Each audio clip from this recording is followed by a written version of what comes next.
मेरे YouTube page astro Naresh पर आपका स्वागत है। नमस्कार, मैं हूं नरेश कुमार और सबसे पहले उन तमाम दर्शकों का शुक्रिया जिन्होंने पेज को सब्सक्राइब किया है और जो कमेंट बॉक्स में लगातार अपनी राय भी दे रहे हैं। यदि आप पेज पर पहली बार आए हैं तो इसे सब्सक्राइब जरूर करिए और यदि कंटेंट आपको अच्छा लगता है तो इसे लाइक करिए और शेयर जरूर करिए। आज बात करेंगे गुरु के गोचर की। 2023 में गुरु का गोचर जो है वो मेष राशि में होगा। फिलहाल गुरु जो है वो मीन राशि में गोचर कर रहे हैं, लेकिन 22 अप्रैल को गुरु जो है वो राशि परिवर्तन कर जाएंगे और मेष राशि से गोचर करना शुरू करेंगे। लेकिन ये जो गोचर होगा वो अस्त में होगा, क्योंकि गुरु जो है वो अस्त हो जाएंगे 30 मार्च के आसपास और 30 अप्रैल को दोबारा उदय होंगे। 30 अप्रैल को उदय होने के बाद गुरु जो है वो 4 सितंबर को वक्री हो जाएंगे और 31 दिसंबर को पुनः मार्गी होंगे। अब गुरु जो है वो कुंडली में जो है वो 12 में से 9 घरों को डोमिनेट करते हैं, यानी कि 9 घरों के ऊपर गुरु का प्रभाव पड़ता है। सबसे पहले गुरु दूसरे, 5वें, 9वें और 11वें घर जो हैं कुंडली के, उसके कारक ग्रह हैं। दूसरा घर धन स्थान होता है, 5वें घर से हम संतान देखते हैं, 9वां भाग्य स्थान होता है और 11वां भाव आपकी आय का भाव होता है। गुरु इन चारों भावों के कारक होते हैं। कुंडली में 2 राशियां मीन और धनु राशि जो हैं वो गुरु की होती हैं और गुरु की 3 दृष्टियां होती हैं। इस तरीके से 12 में से 9 जो भाव हैं वो गुरु के प्रभाव में रहते हैं। लिहाजा गुरु का ये गोचर बहुत मायने रखता है अपने आप में। लेकिन क्या ये गुरु का गोचर सबके लिए शुभ होगा या कुछ अशुभ फल भी करेगा, इसकी विवेचना करेंगे। लेकिन सबसे पहले ये बताएंगे कि गुरु का गोचर कुंडली में दूसरे, 5वें, 7वें, 9वें और 11वें भाव में शुभ होता है। बात करेंगे मेष राशि की। मेष राशि के जातकों के लिए गुरु का गोचर लगन में हो रहा है, यानी कि चंद्रमा के ऊपर से गुरु का गोचर होगा। यहां पर राहु पहले से गोचर में है।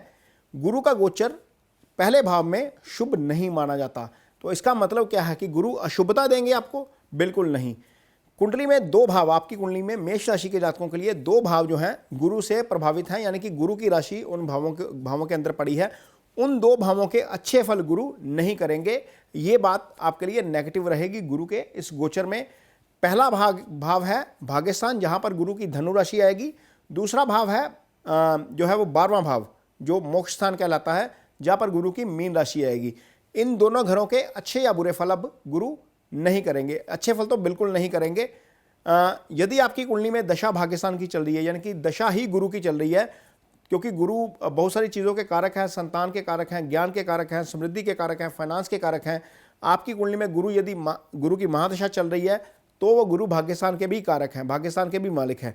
तो हो सकता है कि यदि दशा अच्छी चल रही है तो उसमें 1 साल के लिए थोड़ा सा विघ्न पड़ जाए, थोड़ी सी रुकावट आ जाए, ये स्थिति हो सकती है। उस तरीके से एफर्ट के मुताबिक आपको फल ना मिले, ऐसी स्थिति भी हो सकती है। लेकिन इसकी शुभता भी है, यानी जब लगन में गुरु गोचर करते हैं या चंद्रमा के ऊपर से गुरु गोचर करते हैं, गुरु का जो है वो गोचर पहले भाव में भले ही थोड़ा सा अच्छे फल देने वाला ना हो, लेकिन गुरु की दृष्टि हमेशा पॉजिटिव होती है। तो गुरु की पहली दृष्टि कहाँ पर जाएगी? पंचम भाव में। अब पंचम भाव में जब गुरु की दृष्टि जाती है तो पंचम भाव जो है वो रिश्ते का भाव है, निश्चल प्रेम का भाव है। गुरु ये संतान का भाव है। यदि आप शादीशुदा है और संतान की वेट है, आपको संतान नहीं हो रही है, तो निश्चित तौर पर गुरु की इस दृष्टि से आपको बहुत फायदा होगा। संतान का योग यहाँ पर बन जाएगा और आपको संतान सुख मिल सकता है गुरु के इस गोचर के दौरान, क्योंकि गुरु का गोचर जब केंद्र में होता है, यानी कि लगन के ऊपर से होता है, तो पंचम एक्टिवेट हो जाता है। तो पंचम एक्टिवेट होने से गुरु की दृष्टि आपको ये फल दे सकती है। यदि आप हायर एजुकेशन में हैं, 5वें भाव से हम हायर एजुकेशन भी देखते हैं, वहाँ पर आपको अच्छे फल मिल सकते हैं।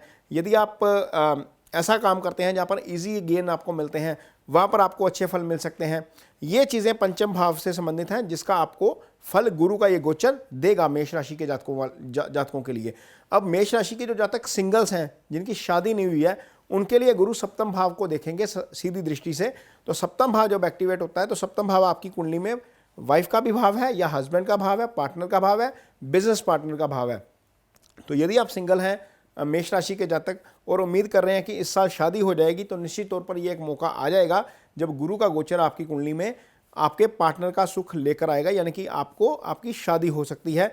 या आप बिजनेस पार्टनर के साथ कोई काम करने की सोच रहे हैं, अभी कोई प्लान एग्जीक्यूट करने की सोच रहे हैं, कुछ प्लान बनाया हुआ है, पार्टनर के साथ बात हो रही है, तो ये दशा जो है जब ये गोचर आएगा और 22 अप्रैल के बाद की स्थिति आएगी, उसके बाद ये चीज़ें मटेरियलाइज हो जाएंगी और चीज़ें आपको जो है वो अच्छी दिशा में लेकर जाएंगी। मेष राशि के जातकों के लिए गुरु के गोचर का दूसरा बड़ा लाभ ये होगा कि सप्तम एक्टिवेट हो जाएगा और सप्तम जो है वो पार्टनर का भी भाव है, तो आपको सप्तम के सिग्निफिकेंस अच्छे मिलेंगे।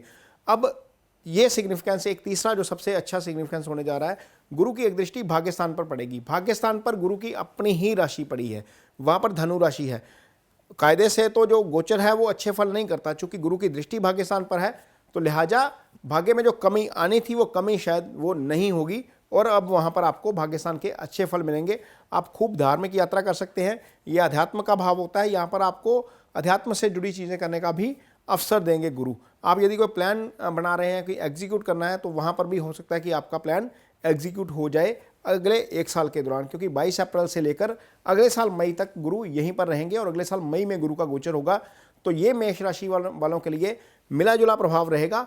एक नेगेटिव असर जो आपकी कुंडली में आ सकता है वो ये है कि 12वें भाव का सिग्निफिकेंस जो है वो डिस्टर्ब होगा। 12वां भाव हॉस्पिटलाइजेशन का भी भाव है, लिहाजा आपको अपने खान पान और अपनी सेहत को लेकर थोड़ा सा अलर्ट रहना पड़ेगा। 12वां भाव खर्चे का भी भाव है, लिहाजा खर्चों को लेकर भी आपको थोड़ा सा अपना हाथ जो है वो थोड़ा सा खुला ना रखें तो ज़्यादा अच्छा रहेगा, क्योंकि ऐसी स्थिति आएगी कि आपको खर्चों का सामना करना पड़ जाए। क्योंकि इनकम में वृद्धि होगी तो खर्चों में निश्चित तौर पर वृद्धि हो सकती है। तो ये 2 चीज़ें जो है वो आपको ध्यान में रखनी है।